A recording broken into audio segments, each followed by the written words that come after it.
کوئی ساری زندگی، یہ الفاظ اگرچہ سخت ہیں اور میں بڑی ذمہ داری سے کہہ رہا ہوں، ساری زندگی کوئی 11ویں شریف کا ختم دلاتا رہے، کوئی ختم نہ چھوڑے، لیکن وہ تعلیمات غوث اعظم نہ اپنائے تو اس کی سیدنا غوث اعظم سے محبت کامل محبت نہیں ہے، وہ اس کو نہیں بخشا جائے گا۔ وہ اس نے تعلیمات غوث اعظم کو اپنانا ضروری تھا، ختم دلانا ضروری نہیں تھا۔ ہمارے ہاں معذرت کے ساتھ یہ بڑے دکھ اور درد کی بات ہے، ہم حقوق کھانا نہیں چھوڑتے، لوگوں پر ظلم کرنا نہیں چھوڑتے،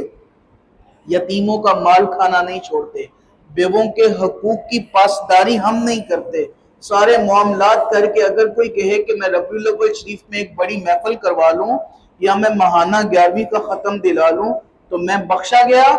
ایسا بالکل بھی نہیں ہے۔ یاد رکھیے یہ بالکل باطل نظریہ ہے، اور یہ صاحب کہے کہ قیامت کے دن غوث اعظم بچا لیں گے، جو بھی تمہارے کارے کرتوت ہے تم کرتے رہو تو غوث اعظم بچا لیں گے، ایسی کوئی بات نہیں ہے، ایسا کوئی دین نہیں ہے۔ سود تم کھاؤ، جوا تم کھاؤ، جناب حرام کاریاں تم کرو، زنا کے قریب تم جاؤ، شراب تم دھڑلے سے پیو